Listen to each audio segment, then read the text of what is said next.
myself a modem. I'm gonna get myself a modem. I'm gonna get myself a modem. Hello and welcome to Lunch Therapy Interview Friday. I'm your host, Joel Marshall. This is a live show with a live chat room. Hoy. Matt Wright is here. On the show, we tend to say hoy instead of hi. I've got a great guest today, Dan Pasternack. He is an executive, a television executive, but also a writer, producer, comedian. He's been working in the comedy business, the entertainment business for over 4 decades. And it's just a great story. Really happy to have him here. Thank you goes out to Elizabeth Croydon for connecting us. Really grateful for that. This show cannot happen without the help of all the Patreons and all the viewers of the show, because this is a grassroots program.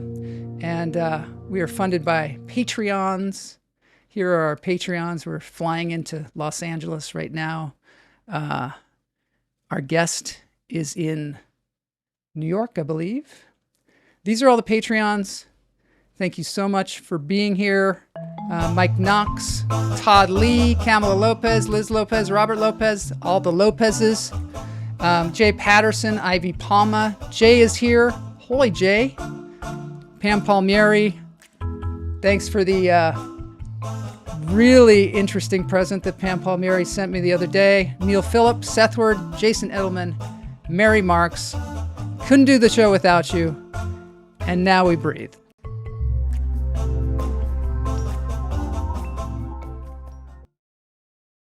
All right, we've got the healing vibrations, sleeping vibrations behind me. All that is gold does not glitter. Yes, this is a J.R.R. Tolkien quote. This is from Sleeping Vibrations. Don't go to sleep, though, because we got an interview coming up. But we're going to take 3 deep breaths like we always do on this show. We do this to relax our nerves. This is something you can do any time of the day. In through the nose, out through the toes. Hold it. Let it go.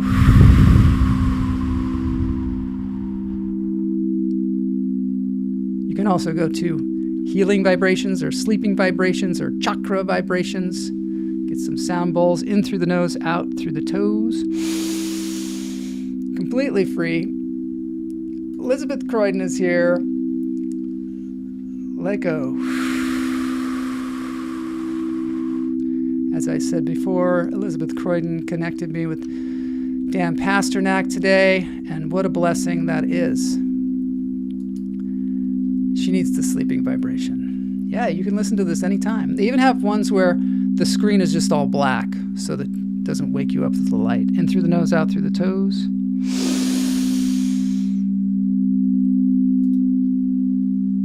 Hold it. Let it go.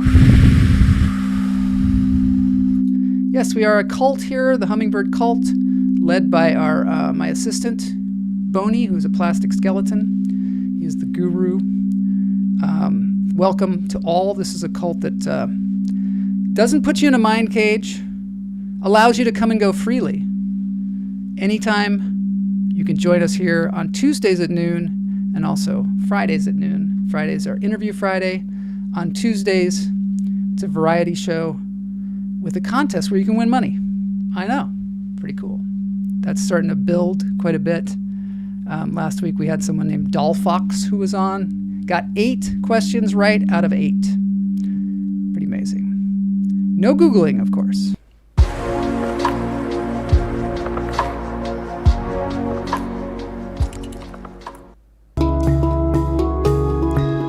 Okay, now this is a performer we've had on the show many times as far as his music goes. His name is Marcel Hutter, but Marcel now has a music video that you can see on YouTube, on his YouTube channel. Just going to play a bit of it here, but you can check out the rest of it on his channel.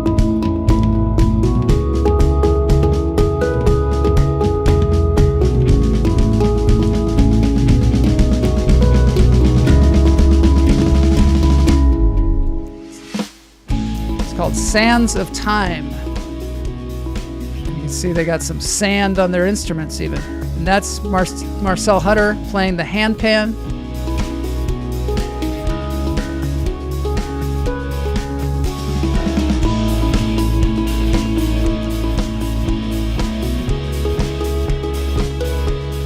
Really proud of him. This is his first fully produced music video.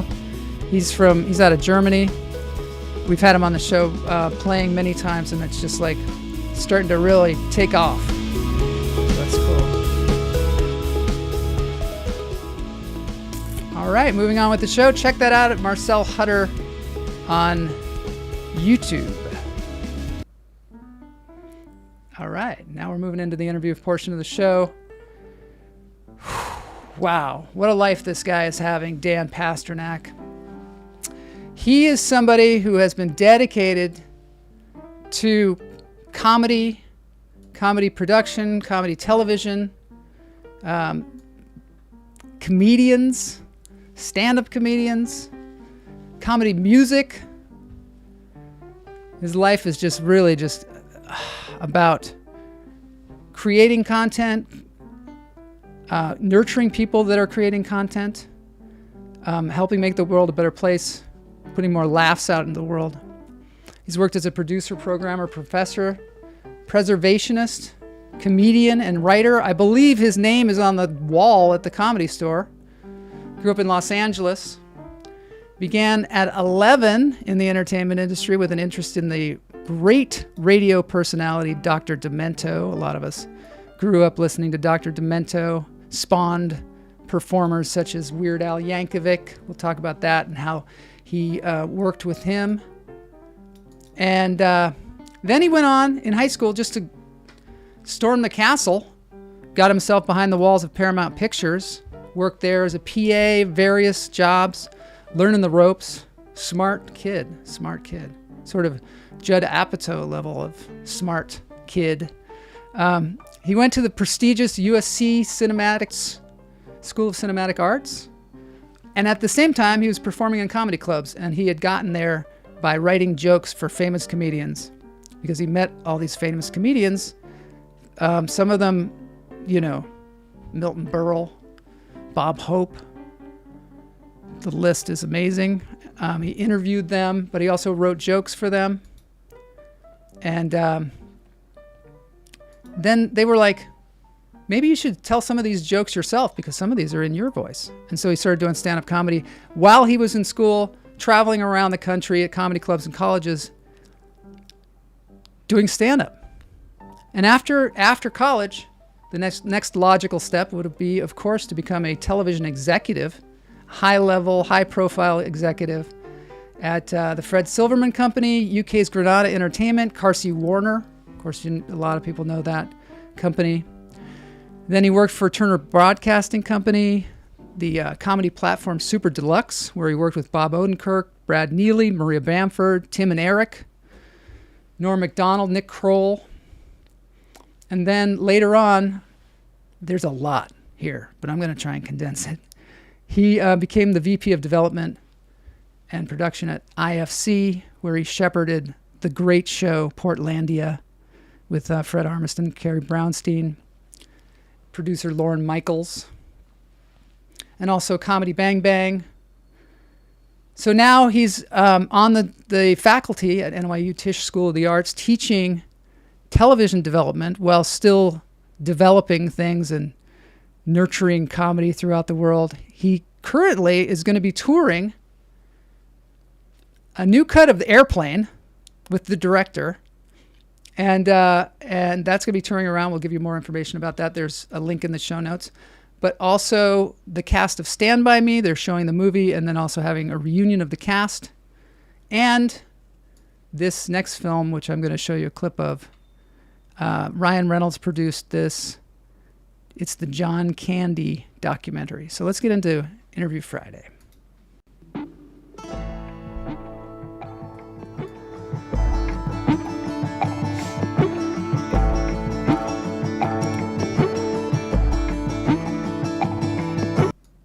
I can't tell you what was right about John Candy or what was wrong. but he was my friend. This is a lovable guy. This is a guy who, the minute you see his face, you're going to smile. John did distinctly different characters. John was always there. He was so presentable and gentlemanly and so Canadian. He was a kid, actually. He was a child.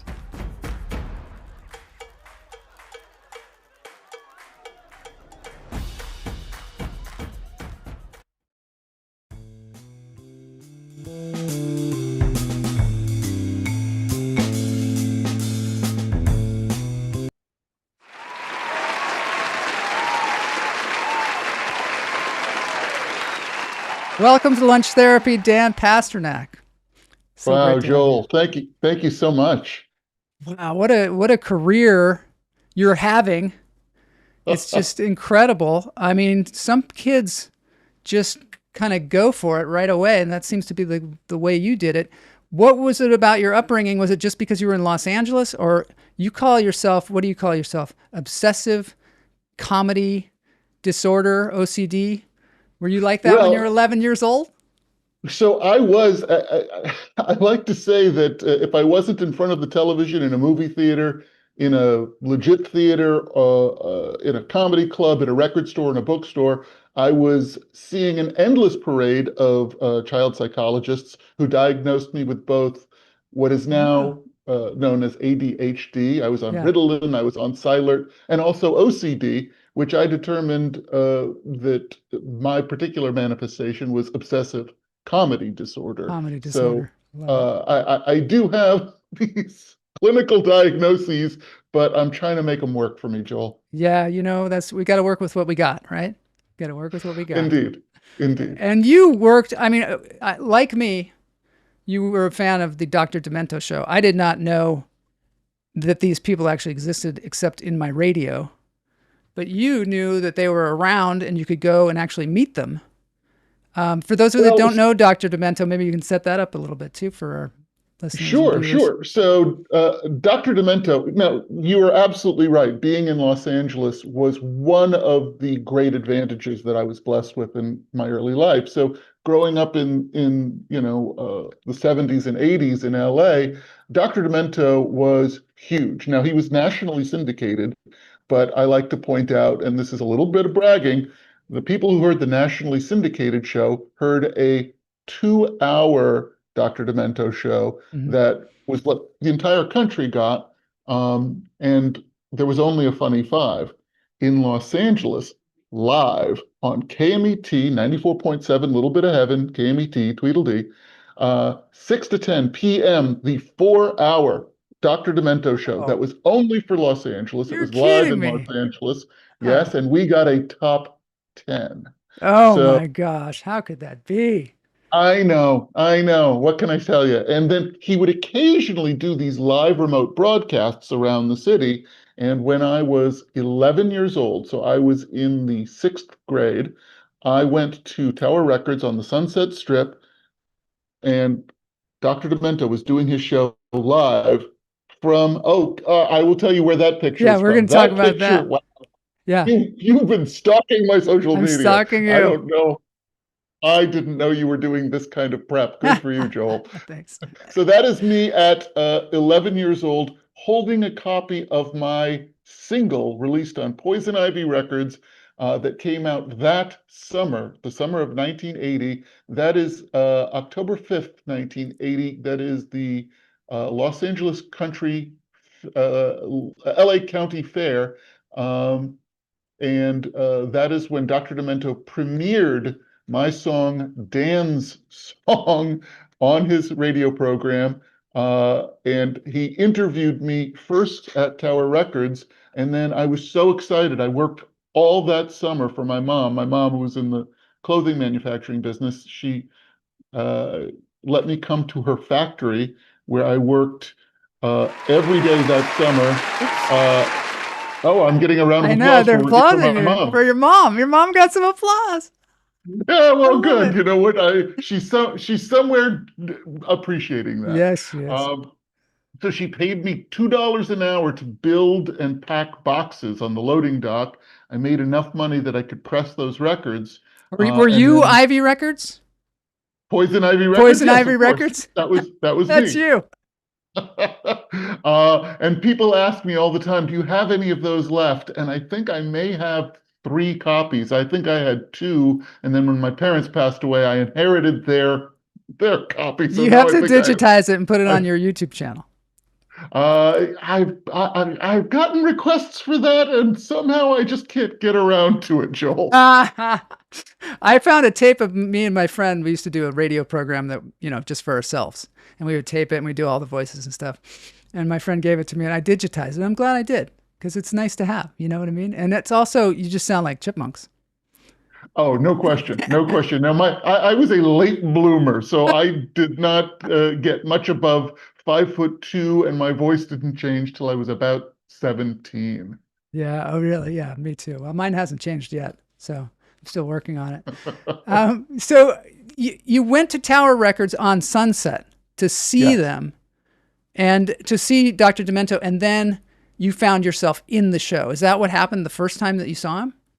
Yes, he invited me onto the show, and I sang my rendition of the Spike Jones classic, You Wanna Buy a Bunny. The vocalist on the original recording was a man named George Rock, who was a large man who somehow could do the voice of a small child.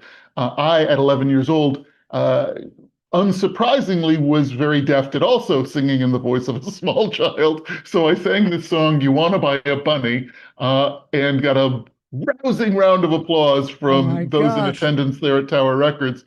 By the way, that crowd at Tower Records, also, it was revealed to me, because I didn't know this at the time, it was revealed to me that also in that crowd, and there are photos to prove this, was Brian Wilson of the Beach Boys. No way. He just happened to be at Tower Records at that time shopping. I mean, that's again the magic of just LA. being in LA at that time. Yeah, it was really a special place and a special time to grow up there. Yeah. And that Spike Jones is not the director Spike Jones, of course, because he probably wasn't even born yet, maybe. I'm sure that man took the name from the great band leader Spike Jones, who had many classic records in the in the 40s and 50s, and passed away sadly very, very young. But his son Spike Jones Jr. is still around. Oh wow, that's interesting. Let's see if I can. Boney, can you call up a picture of Spike Jones? Let's see if we can. Oh no, the only thing that came up was tons of bunnies. Oh, here he is. Well, I don't mind seeing pictures of bunnies. I know, that's nice. Here we go. My Instagram feed is full of pictures of bunnies. Yeah, we've got enough bunnies around here. There he is, Spike Jones. Greatest hits. That is him. That's his head bouncing around. Yeah, I mean, Dr. Demento was such a huge influence on, I think, a lot of us, because we were listening to that kind of, I remember actually wanting to hear the song. You'd get a song that you really liked and you didn't have it, or I didn't have it. I didn't have Tower Records, or I guess we had Tower Records in Seattle, but I would listen to that show just to hear my favorite song, whether it was Fish Heads or... Fish Heads by Barnes and Barnes. Yeah, that was one of my favorites. Which is Bill Mooney and the late Robert Hamer. Billy Mooney, though, still around. Billy Mooney from classic episodes of Twilight Zone, and of course Will Robinson from Lost in Space. Yeah, and then that Billy Mooney became Barnes of Barnes and Barnes. Barnes and Barnes. Then there was Life Would Be Oh So Sweet If I Were a Bicycle Seat. I don't know if you ever heard that. Sure, that was a good one. Of course. So there was he'd have older ones, and then he'd have new ones, and of course Weird Al Yankovic with his Yoda, and I mean, that was the big popular one for me. And another one, Rides the Bus, and all those things. I mean, it was just here's some interesting timing. So another one, Rides the Bus, premiered live on the Dr. Demento show right around this same time. It was also 1980. Really? Yeah, it was the fall of 1980. I think that picture you showed of me with Dr. Demento. Yes. Well, there's me and Al. You and Al. The picture that you showed of that's you have I have good stuff. I totally pilfered your pictures. No kidding. So anyway, that picture right there, I believe, is 3 weeks after Al first performed Another One Rides the Really? Bus live on the air on KMET on the Dr. Demento show. Wow. Yeah. Do you think there would be a Weird Al Yankovic if there wasn't a Dr. Demento? I Think he'd mean, be as big? Al is so massively Yeah, he talented. really is I, massively talented. but I think he has said it wouldn't have occurred to him to pursue making funny music if it wasn't for Dr. Demento. And Yeah. Al has also said his four greatest influences, his Mount Rushmore, were Spike Jonze, Stan Freberg, Alan Sherman, and Tom Lehrer, the late great Tom Lehrer, who just passed away, actually. Those are some names for people to YouTube out there if they haven't heard those names before. Absolutely. Matt Wright Yes. says Dr. Demento also played punk and new wave stuff, I guess because it was weird. One of the few places you could find it back then. Yeah, like Oh yeah, Devo and Devo. yeah, Devo absolutely broke big on the Dr. Demento show. yeah, For sure. Oingo yeah. Boingo. yeah. Yeah. There's so many greats. So when did you start interviewing comedians? Was this when you were young as well? Like you were interviewing like Milton Berle and people of the time? Sure. I mean, I certainly tried to do interviews with everyone from the Dr. Demento show for various projects. I had, in addition to, making these records, I had a Dr. Demento fan club that I was sort of presiding over, which was me and a Really? bunch of other misfit kids. Yeah. So I have recordings, audio recordings of me interviewing many of the people from the Dr. Demento show, including Weird Al Yankovic, Wow. including the great Doodles Weaver from the Spike Jonze band. Really? Indeed. But in the summer of 1984, when I was 15, my friend David Latt and I went to high school together. I think I was in the 10th grade. He was in the 12th grade. David has since gone on to become a very successful producer, famous or infamous for the Sharknado films. Oh yeah, the Sharknado films, really?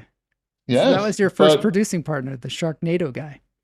he wasn't my first, but we did Really? have this one production that we did together that summer, and we did a documentary sort of tribute to one of my favorite comedians, the great Jack Benny, and went around and interviewed many of the people who were involved with the making of Jack Benny's radio and then television show. So two of his writers, his producer, Freddie DeCordova, we interviewed in his office when he was the executive producer of The Tonight Show starring Johnny Carson. So that was my first trip to NBC Burbank, was to interview Freddie DeCordova there in his office. And then the great Mel Blanc, Dennis Day, all of these people, Frank Nelson, who, if any of you out there remember Jack Benny, you'll remember Frank Nelson. Well, there's me and Mel Blanc doing a voiceover for a cartoon. This is the craziest story. So you were having lunch with your dad and Mel Blanc walked by? Is that what happened? And then Sort of. Yeah, tell us about okay. that. Mel Blanc. Okay, there's a Spike Jonze connection here. Really? Okay, so my dad, one of his army buddies, my dad was in the service during World War II. He was actually an interpreter for Nazi POWs. Interesting job for a Jewish guy. Yes. And one of his buddies from his time in the army was a guy named Kendall Capps.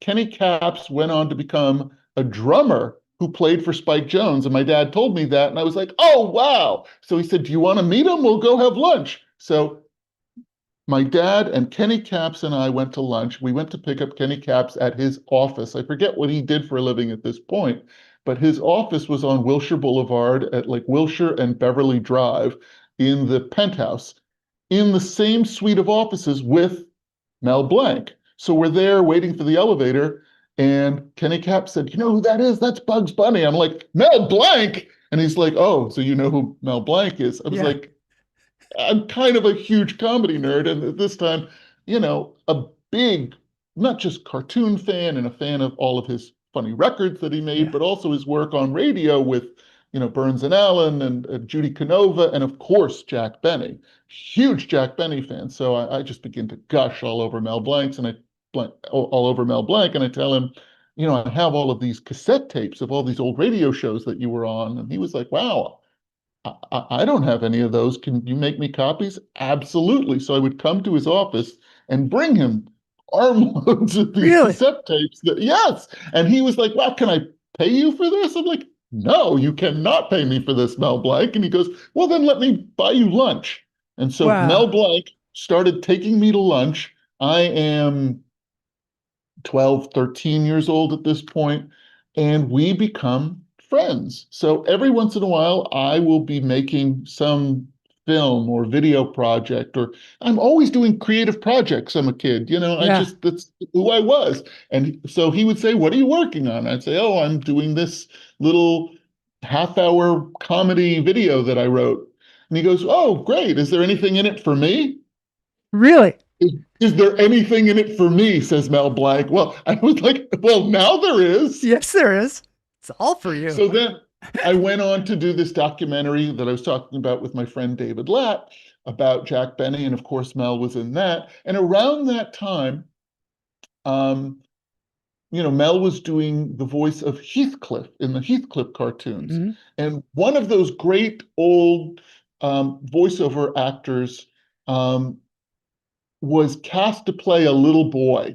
I want to say it was someone like Janet Waldo or June Foray, like one of those great, voiceover actors that, some of your listeners might know. Yeah. And for whatever reason, she couldn't do it. And he said, this is like the day before, he said, well, I know a real kid who could do the voice of a little boy.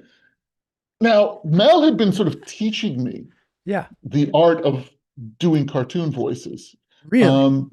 Yes, I mean, he was very much a teacher. His disposition was that of a professor. He was someone who loved to mentor, and I loved to learn. So he would offer wisdom, and I would ask questions, and there was a beautiful give and take. He was a wonderful, very, very warm man. So anyway, he invited me to come and do this voiceover for this Heathcliff cartoon. So you can see I put on my little, schmucky jacket and tie, and I am sitting there with Mel and his cup of coffee and his Danish, and he's of course just brilliant. And I'm sure I was fine. I'm guessing I never did it again, but I like to say my one and only. What did you job. learn from him though in that, moment? Was there something that people can take away from that? Well, I mean, the interesting thing is that as broad and exaggerated as you may think cartoon voices are, there's still something very grounded about everything that Mel did. He thought about the size of the animal when he was creating the voice. He thought about its geographic origin. He often said that when he was given, the drawing and the first scripts for Bugs Bunny, he was told he's a tough little stinker. So he said, all right, well, what's the toughest accent I can think of? Now, Mel, who was from, the West Coast of the United States, still associated sort of Brooklyn and the Bronx and sort of these New York accents as like the tough accents. So he says he did a combination of a Brooklyn and a Bronx accent for Bugs Bunny, because he said that, would make him like the tough little stinker.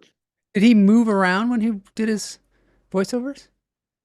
Sometimes. When I met him, honestly, now I've seen film of him doing voiceover work, but when I met him, he was an older man. He had also, by the way, had a near-death accident. Really? That I don't know if you know, but this is really a dramatic story. So he was driving on Sunset Boulevard. He had an Aston Martin, which was a beautiful car, and a kid, like a teenager who was driving his father's car, lost control of the car, went across all the lanes there on what's now called Dead Man's Curve on Sunset Boulevard, and it was a head-on collision. He was rushed to UCLA. He was in the obituaries in some newspapers, Really? but Wow. yes, he was in a coma for 21 days.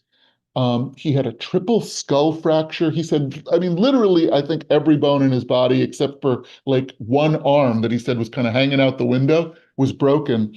And this is an amazing story. And his doctors have backed it up. So this, I mean, this is going to sound like something out of a movie, but his doctors every day would come in and talk to him. He was alive. He was on life support, but he was in a coma. So they would talk to him. Mel, how are you doing? No response. Mel, how are you doing? No response. One day the doctors got a bright idea and said, hey, Bugs Bunny, how are No you way. doing? And Mel said in Bugs' voice, just fine, Doc. How are you? What a great story. And he said that every day the doctors would come in and talk to different characters, and he would answer in those characters' voices. So Mel liked to say, I was dead, but my characters were alive. Is that amazing? That is amazing.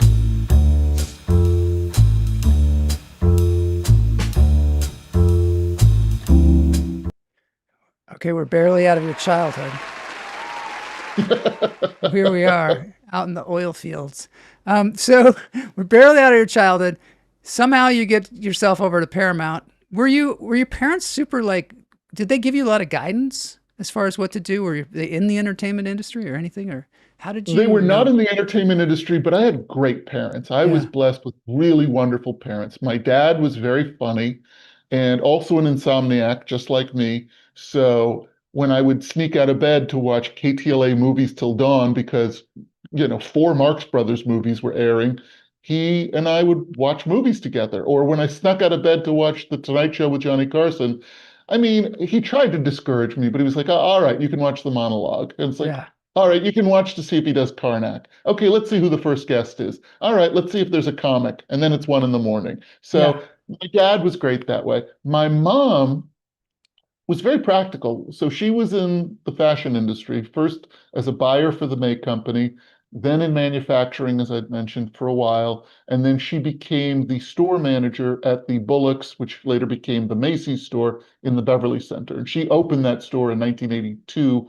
and was there then for 20 years.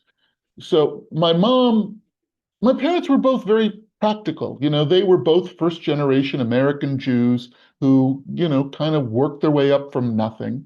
And my mom used to say, it's great that you have these interests and clearly some aptitude for this stuff, but you got to figure out how this is a job.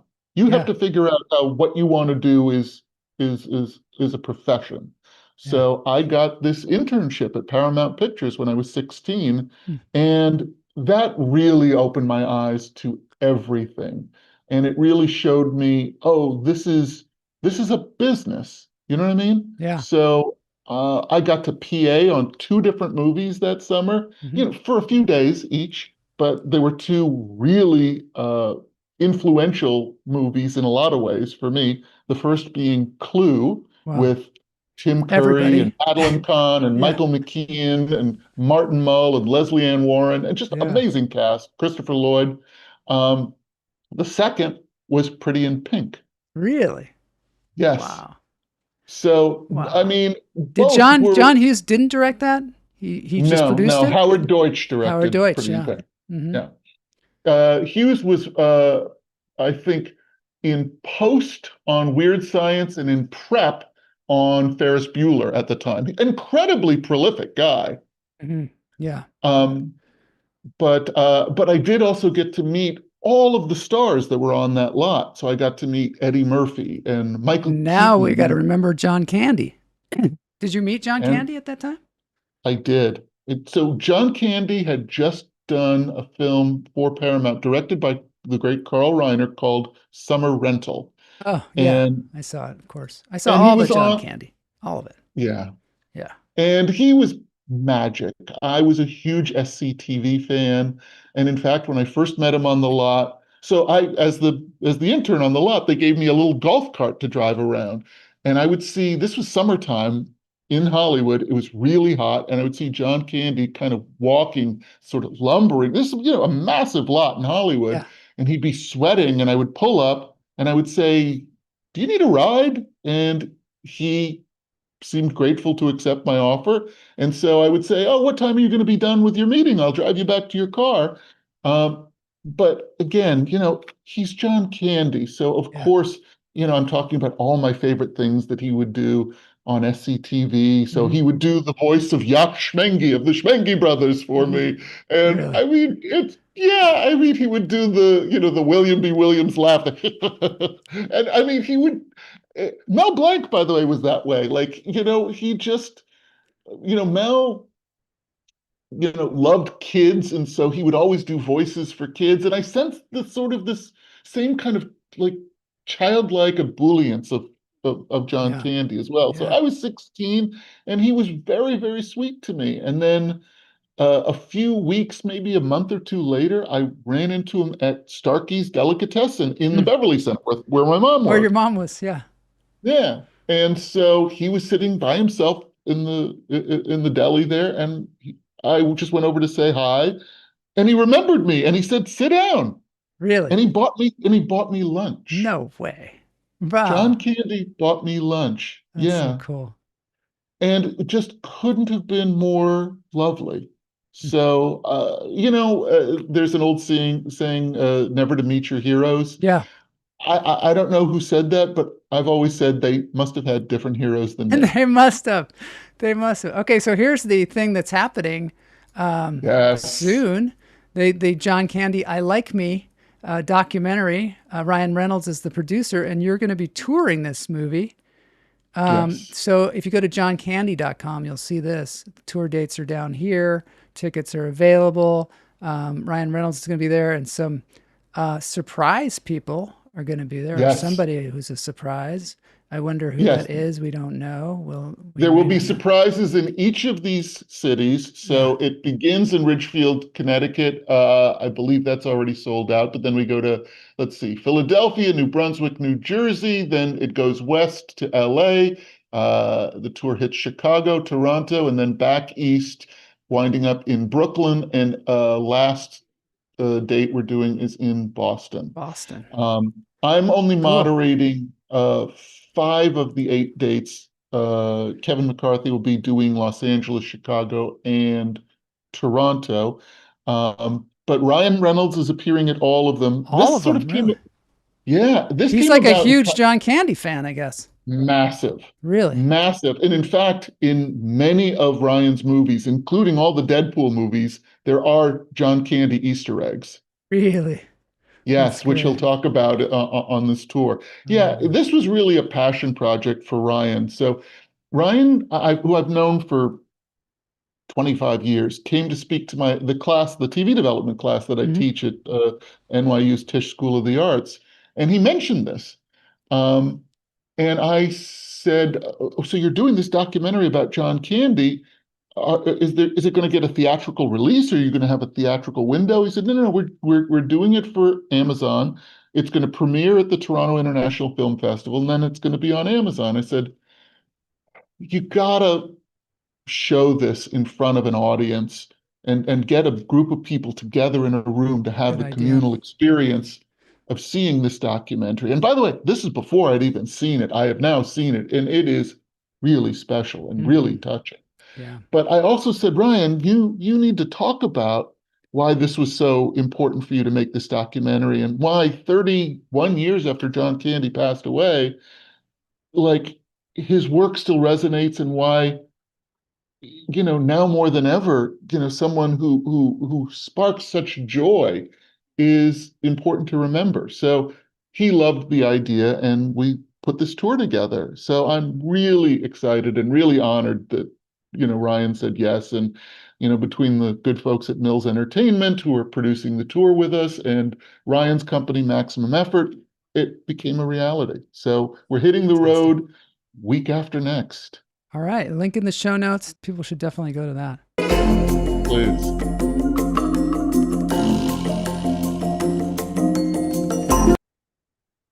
I want to talk a little bit about television production.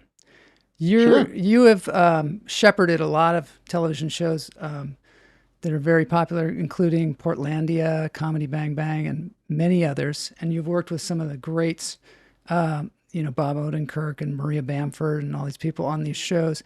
And you teach it at Tisch, is that right? You're like an adjunct professor at the Tisch School of Arts, NYU.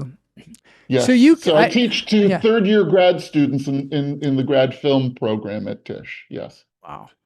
And you started being an executive right out of college. In fact, you left the USC School of Cinematic Arts and went right into being a television executive. Is that right?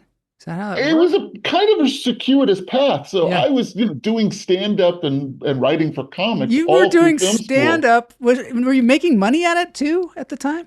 Was that It was the like your 80s day job? comedy boom. Yeah. Yes, it was helping to pay my way through film school. I mean, it was a strange and wonderful time. I mean, it was the 80s comedy boom. So, I mean, there were so many places to do stand-up that if you had 20 minutes of material, you could work, you know, 52 weeks a year as an opener. If you had 30 Wow. minutes, you could work as a middle act. If you had an hour, you could headline. So I like to say that I headlined the B rooms and middled the A rooms. Oh, that's great though. That's great. And where did you learn how to write jokes from just being a huge fan of comedy, or did someone teach you? How did you start writing jokes at that age that people, well enough that So, these people are buying the jokes?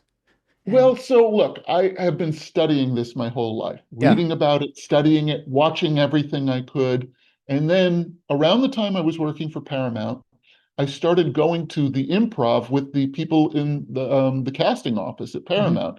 And so I would sit with them, and there was this very privileged round table that it was Bud Friedman's table at the Yeah. improv. And I Yeah. was sitting there with the casting people, and comics would come over and talk to them. And because I was sitting with them, I was talking with these comics as well. And I, Wow. of course, had seen them all on The Tonight Show and Merv Griffin and Mike Douglas and The Dinah Shore Show. So I was citing bits of theirs or something I saw them do in the showroom. And so maybe I would offer a tag or, or I would say, oh, what would be funny? Whatever. And I'm sure comics get that all the time. But occasionally a comic would say, oh, that's funny. I could use that. And I go, you want to use something I said? Great. And finally, a comic by the name of Jimmy Brogan, who's Mhm. still a friend, Yeah. said, people pay money for jokes. And I was like, oh, that's good to know. Thank you. So I actually started writing jokes for comics that I was meeting at these clubs. And then eventually, Jimmy I mean, this was, Brogan, I did a show with him one time in the Flappers. did you? Yeah, he comes in and he basically does crowd work the whole time, right? He does the He's a license kind of a plate on his genius. car says no act Ah, because the joke is he is the master of crowd work. I mean, I know that there's a lot of yeah, people who put up these, there we go, that's Jimmy Brogan. yeah, There's a lot of people who put up these shitty crowd work videos, yeah, yeah, but I mean, unless you are Jimmy Brogan or Paula Poundstone or one of the real masters of the craft, for yeah, the most part, I'm sorry, it's a lot of fucking around. yeah, But I'll tell you a great Jimmy Brogan story. yeah. So Jimmy Brogan is talking to a crowd where there's a lot of um, there's a lot of just young people. So he's talking to them about what's your major, whatever. So there was this young woman sitting with these guys in uniform, and she asked this young woman what her major is. And she says marine biology. And he says, oh, so I guess that's why you're sitting there with a lot of Marines. Ha! I mean, He's the quick. way that the way that guy's mind works is Yeah, like unlike anybody else. Just but but he also has great material. yeah, And so, he as much as any of these comics, when you would go on The Tonight Show, or I mean, these TV shows during the comedy boom, these comics would go on, and you would burn 6 minutes of material, and then you couldn't come back on unless you had another 6 minutes of material. yeah, yeah, So, so they were burning through a lot of material. So yeah. people who could write jokes for them were very much in demand. Yeah, and So if I you wrote get yourself a show, like you're a talk show, you need people to generate jokes all the time. And I exactly. hear Jay Leno. I mean, I often hear comedians, that sell jokes to Jay Leno and different Comedian I was Center. writing jokes. Jimmy introduced me to Jay. I started writing jokes for Jay. Wow. Wow. But occasionally I would come up with a joke, and one of these comics, including Leno, would say, yeah, that joke sounds like it would be funnier coming from you, someone your age.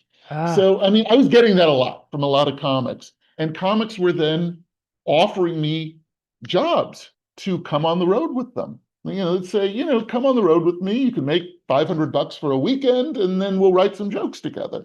So, I mean, it benefited them because they had me there captive to write jokes for them. yeah. And I was getting paid to do stand-up. So even though it was never my intention to become a comic, I did it for like 5, 6 years. Wow. And were you just kind of a natural at it? Was there any impediment to you getting up and talking like that?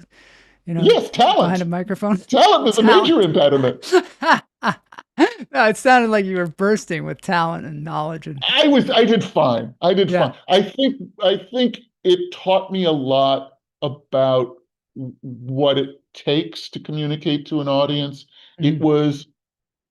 It was incredibly valuable. And honestly, so now this class that I teach at Tisch is very focused on teaching students how to pitch TV shows. Yeah. And the thing that I really learned is, oh, you know what? Even if you're not a performer, like taking an improv class, learning to think on your feet, learning to perform Yeah. is a really valuable skill, even if you're not a performer, because at some point, if you are a creative person, you have to present your creative ideas in a way that communicates them efficiently and effectively. And that's what being a comic taught me.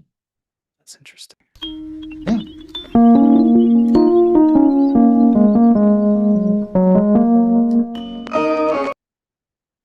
Okay, can you walk us through a show like Portlandia? Or no, Absolutely. Portlandia. Can you tell us like how that came about and Sure. what you do as an executive to make that happen?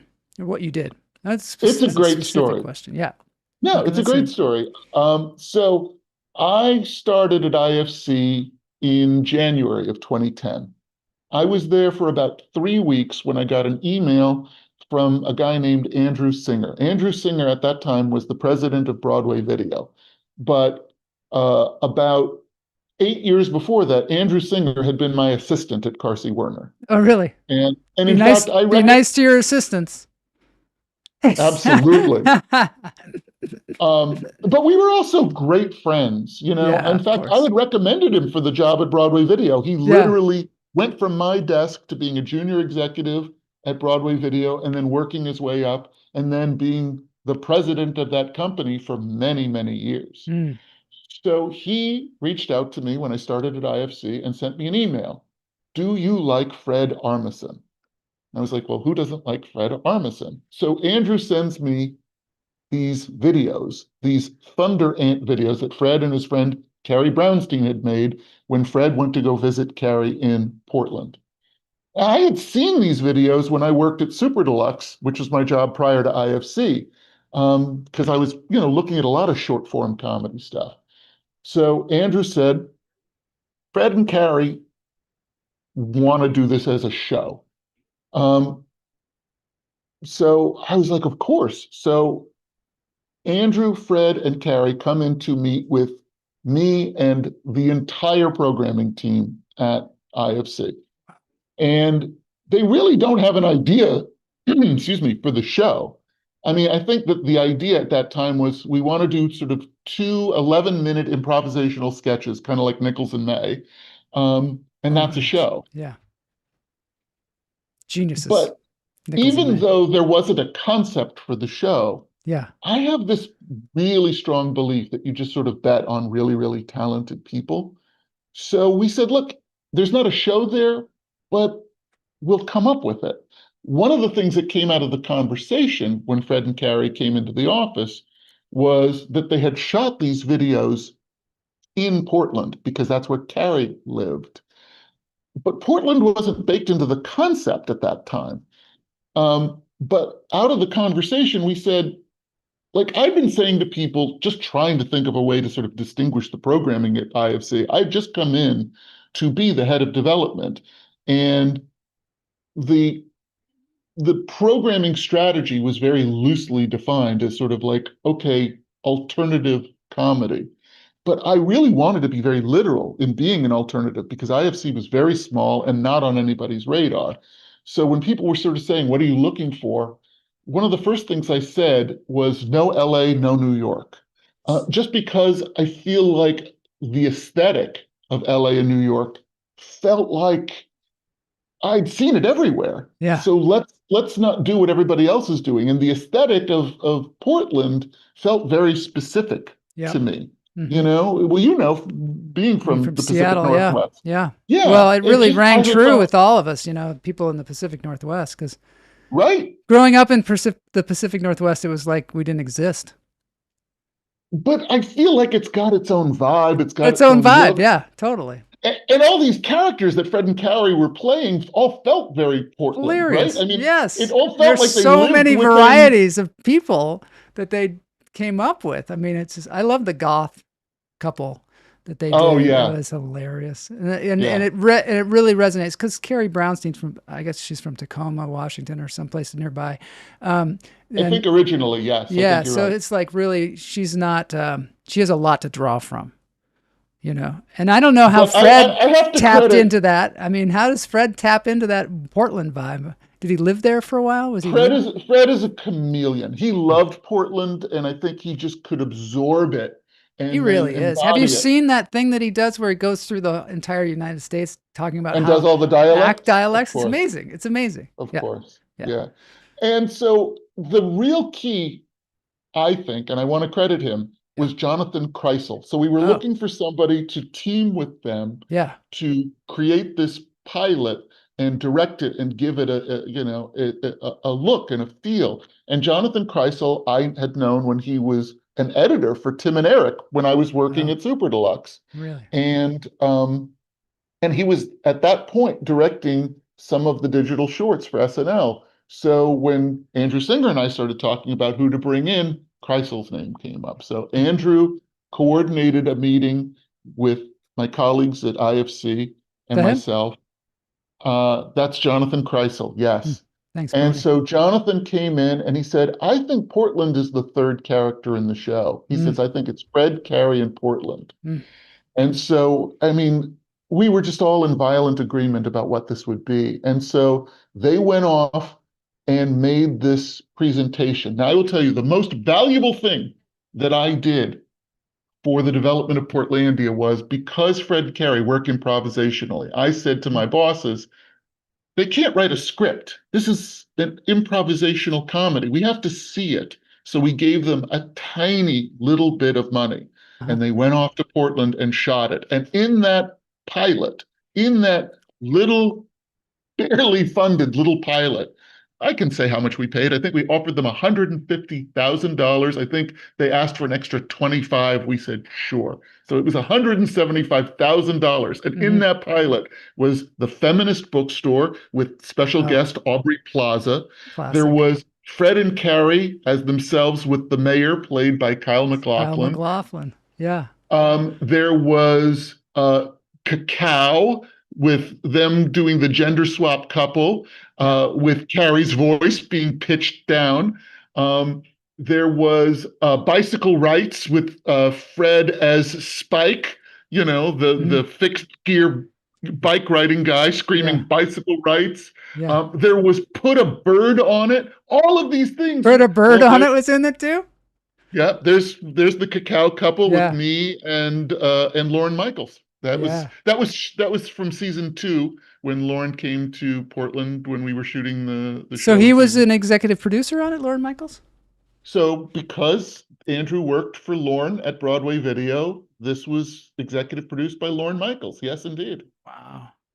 Is that something Lorne Michaels does a lot with people from Saturday Night Live, or is that? Oh, sure. Yeah. Sure. I mean, I think here's what happened. Early in Saturday Night Live, someone would become very big and they would leave the show to go have a movie career or have a show of their own. And I think at some point, Lorne figured out, well, listen, if I'm incubating all this talent and I know what's special about them, why shouldn't I be executive producing what they do when they leave? So he didn't executive produce, you know, Chevy Chase's first movies when Yeah. Chevy left. He didn't executive produce the Blues Brothers when, Belushi and Aykroyd went off to do the Blues Brothers. But he did executive produce Wayne's World Ah, when Mike Myers and Dana Carvey went and made that movie. And so from that point forward, I think if Lorne could, keep the talent that he has nurtured in the fold in some way, I think he was inclined to. hmm that is so interesting. So, um, did they write scripts after a while? When once you started producing the show, then they would actually write scripts, or how would they do the The show? process really became like we sort of figured it out. They would write scripts that were kind of very loose, so they would sort of know what the beats were, and then they would improvise within them. At some point, I think they really tried to like sort of write more prescriptively, and I think I think it kind of put walls up in their minds of, oh, these are the lines. Mhm. So they figured it out as they went. And Jonathan, again, was such a brilliant director. He really knew how to, open their minds. I always said, I'll give you an example. I was on set in season 2. Fred and Carrie did an episode in season 2 called Catnapped, where they played a band. The two of them were a band that were looking for a gimmick. Mhm. Okay. Yeah. And so the gimmick ultimately became that there was a cat in the band, and then the band blew up. Mhm. And they were shooting There's a this cat. scene. It's very funny. It's Sounds very, very hilarious. I haven't funny. seen that one. And Kristen Wiig ultimately becomes their obsessed fan who kidnaps them. So hence catnap. That's great. Um, yes, Gathy was her name. I just remember Oh my that God. Kristen's character was Gathy. Oh, too funny. So funny. But for whatever reason, the scene where they're sort of coming to the conclusion that they need this gimmick was feeling a little flat. So I'm standing there and I say to Jonathan Kreisel, what if they pitch each other a bunch of gimmicks that other people have done? And I could see Jonathan, because he had been an editor, Yeah. kind of go up in his head and go, okay, we have this, we have this. This can tie these two pieces together. And he just Yeah. sort of figured out in the moment how to lead them into and out of that Wow. suggestion. And then, of course, Fred and Kathy, Fred and Carrie Gary. then started pitching each other these ideas. Like Fred would pitch an idea and Carrie would say, this is who's already done it. Mm. And then they came up with all these great jokes. And then, of course, said at one point, we could pretend to be a brother and sister, and sort of a sly wink to the White Stripes. They go, I think we know who's already done that. And it's really funny. It's a real, Oh and it God, that's just, great. it lifted everything up. Mm. And, Wow. look, mostly my job was to just go and bask in their brilliance. I mean, for like put a bird on it, I think I gave them a note in editing. But for the most part, my job was really to just encourage and support. And it was one of the happiest, most joyful professional experiences I've ever had. And was that And the I biggest still, thing I that still love all those IFC, people. is that the biggest thing they've had, the most popular show, or did it really like boost IFC's reputation? I mean, ultimately, I think it did. Yeah, Yeah. yeah. I mean, I've got my Peabody Award over there Yeah, you from won a from Peabody. Oh, this is from incredible. Portlandia, which is crazy. Congratulations. It's Which is crazy. amazing. Yeah. Yeah, that's great. So what do you think the path is to getting, if you're like a comedian or you're doing improv, what is the path to get a show on television? What do you think? How should people proceed and not waste their time? Well, I'll tell you, and this is what I believe in. Not everybody believes this, but I'll just give you my philosophy, which is I don't think you can try and do what everybody else is doing. I don't think you can try and sort of follow trends. So many people are, I mean, I think it's important to know what's out there, but I think you have to start with something that is unique to you. And I think that you have to sort of follow a very singular vision. I also think you have to be open to collaboration because I do think it's a very collaborative process. So, you know, look, when I teach students, I have sort of my 10 commandments, Mhm. but one of them is have a clear vision and then be open to collaboration. So I think, forgive me, I'm yammering too much. No, it's good. Really good. I think that having something that is unique to you, that you can see clearly, and then you can refine as you go, Yeah. is the creative process, as far as I'm concerned. Do you think it's important to speak from your own truth, to not try and mimic somebody else? Really, just go with what as your Absolutely. unique self. That seems to be a lot of what being an artist of any kind is all about. Keep trying to come back to like your point of view, your but also like you say, being open to other people's collaboration. Have you had difficulty with people like they always say artistic differences? Is it Sure, of course. is it your job as the executive producer to kind of mend those gaps or mend those As best you squabbles? can. Yeah. Yeah, of course, as best you can. And look, there the history of entertainment is littered with stories of conflict and disagreement. And sometimes you can work through that. Sometimes you can't. Like I say, Portlandia happened to be a uniquely harmonious experience. Mhm. And that's just not to say that there weren't disagreements, but I think that that group figured a very productive way through them. Mhm. Um, you know, I try to support the unique vision of unique artists. I mean, you mentioned Maria Bamford, one Oh of my God. the Yeah. other really happy, um, blessed creative experiences of my life How was. did you even like, did you have to pitch them to get that show on the air? Cause it's so personal, so unique. So I did Maria's web series. I didn't do Oh her Netflix series, Lady Dynamite. I yeah. did her web The series, the Maria Maria Bamford Bamford. show. Yeah. Correct. So Correct. that you did her web series. Wow. And was that, what were you working for that you did the web So series? that's when I was working at Super Deluxe for Super Turner. Deluxe for Turner. You were also doing web And series. correct. Well, that's Wow. what Super Deluxe was. Super Deluxe was Oh, a digital comedy platform for short form comedy. oh, I see. Oh, Yeah. interesting. Yeah. And so Maria was someone I was a huge fan of. Yeah. And it was really sort of just born out of conversations. Maria said she wanted to do a sitcom where she played all the characters. She also said that she wanted to do a show about her having a nervous breakdown and moving back in with her parents in Duluth, Minnesota.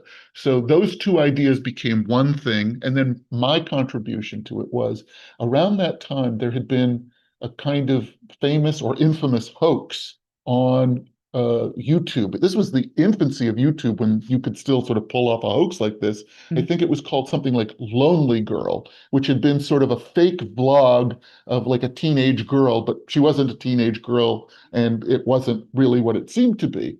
But I said to Maria, okay, here's the conceit.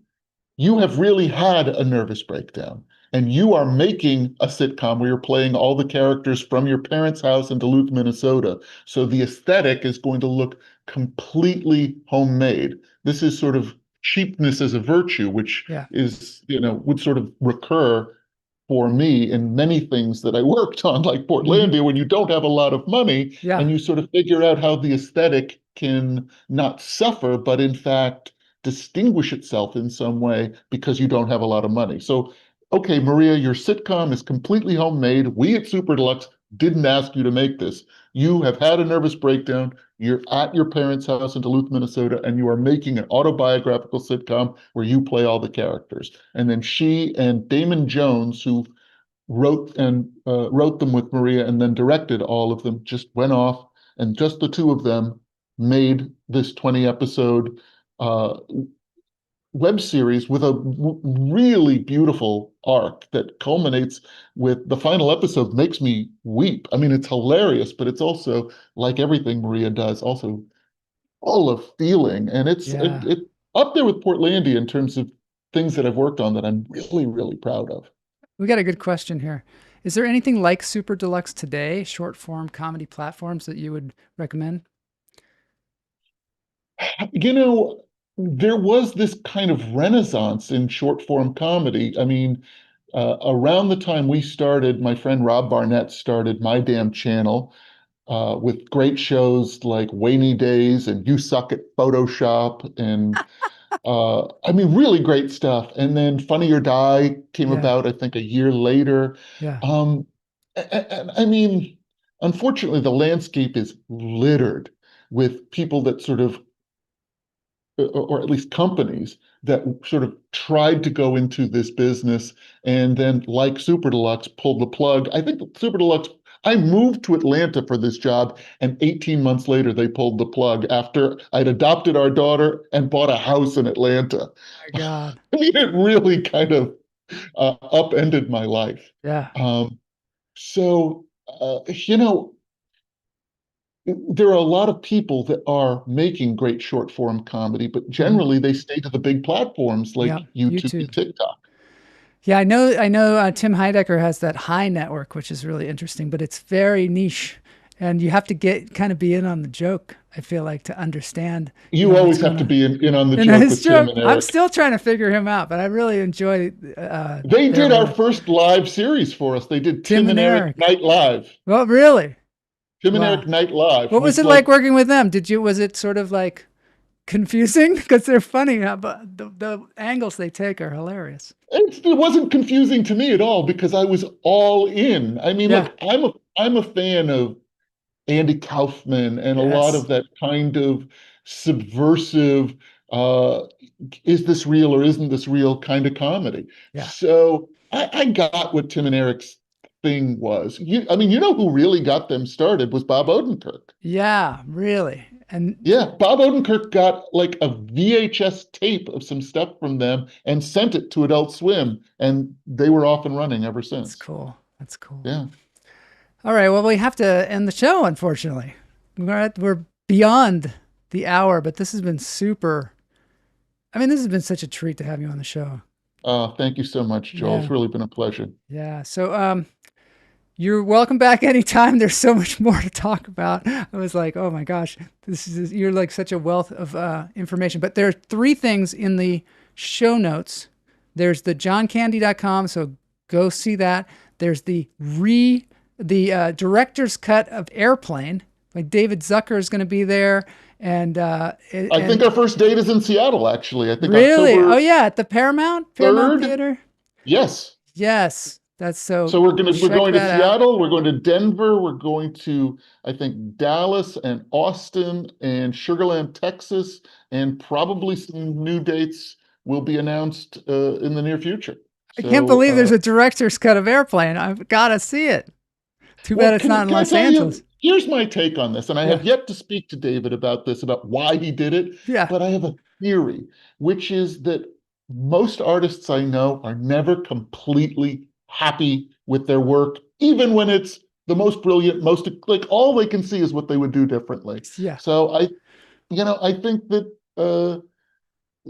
that's the mark of a creative mind. Is creative minds are restless. Yes, it's true. So he has done this director's cut, and then he and Robert Hayes, who played Ted Stryker, and I will come on stage and we'll talk about making the film and also why David wanted to make these changes and so much more. You know, Kentucky Fried Movie, and of course the Naked Gun movies. Oh my God, I love Kentucky Fried Top movies. Secret, and all of those great films that like David had been a part of. Groove Tube. I don't know if he was involved in that, but that was. He was not. He was not part of the team that did Groove Tube. But yeah. I would say of all of the sketch movies of the Yeah. 70s, there were a lot of them. I do think Kentucky Fried Movie is best in class. Oh yeah, That's is that my the one that opinion. has the holiday loaf in it? Because one of my favorite things in the world is there's this thing called the holiday loaf where they show like a person making a holiday loaf and it just goes totally wrong.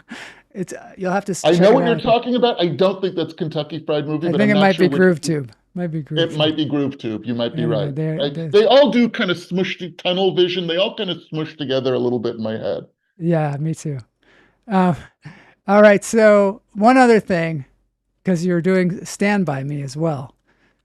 Okay, so I am personally so excited for this. So Stand By Me is one of these movies that it may just be sort of my age and sort of when it came along, but it's really very dear to me. I mean, to me, it's the coming of age movie. Mhm. And so Jerry O'Connell and I are friends. We've been friends for a while. He's a huge comedy nerd. And he told me that the three of them have literally never done anything together publicly Wow. since they made this film. Obviously, since River passed away, Yeah. the fact that these three guys, are still standing and have, come through a lot, each of them in their own way. And I just said, look, we're coming up on the 40th anniversary of the film. Is now the time? And so one by one, I spoke to each of them and their representatives, and they said, okay, I think they respected the way I wanted to approach this with, real reverence and real respect for what this film represents. And so we're going to do, at least at first, a handful of dates. I'm hoping there will be more, but we're starting in Concord, New Hampshire. Then we're going to Red Bank, New Jersey, and finally Lynn, Massachusetts. And we're going to show the film and bring these three guys together to Great. talk about that experience and everything that they remember about it. And, that last line of the film is the one that I think I'm going to ask each of them about, which is, the last line when sort of the adult Gordy, voiced by Mhm. Richard Dreyfuss, asks, I never had friends like the ones I had when I was 12 years old. Jesus, does anybody? Yeah. And I mean, just repeating it right now, I'm getting goosebumps. I know. Totally. Yeah. It's a great So line. to be able to be on stage, I've been on email, like email chains where it's those three guys and me, and I'm the Yeah. fourth guy at an email chain. Yeah. And just like to open up my email and realize like, oh my God, I'm going to have a conversation with these three guys about this movie. So I good. mean, I think it's really exciting. That's beautiful. All right. It's time for the dance break. I've got just a guy playing a ukulele. I'm It's going to gonna be stay super seated fun. for this Yeah, dance it's going to be break. fun. It's not really Okay. danceable. It's just more appropriate. All right, here we Okay. go. Dance break. Thanks so much for being on the show, Dan. Thank you, Thank Joel. you to Elizabeth Croydon for making this Yes, happen. thank you, Elizabeth. Really appreciate that. Let's get going. Dance break time. Super Jeff. I have the same comment. Uh-oh. We're going. This is the one. This is Jordan D. White. S-O-D-A soda. I saw the little rat sitting there on a log. I asked him, is Ask there him any if he's raspberry been voice? Yoda. Y-O-D-A. Yoda. This was my favorite Dr. Demento song, which I've This actually is a Weird great Al. rendition. Yeah. Well, I've been around, but I ain't never seen a guy who looks like a Looks like a muppet, but he's wrinkled and bean on the Yoda. Yeah. Well, I'm not dumb, but I can't understand how he can lift me in the air just by raising his hand. I haven't heard this in so long. Yoda. Well, I left home just a week before, and I've never read a Jedi before, but Obi-Wan just had to say the chorus. He said, go to Yoda, who'll show you the force. Well, I'm not the kind that would argue with them, so it looks like I'm gonna start all over again with Yoda. Yeah, so works. Yoda. All right. Thanks so much for being here, everybody. Thank you. Thanks, This Dan. is really fun. Thank you, Joel. Comedy forever.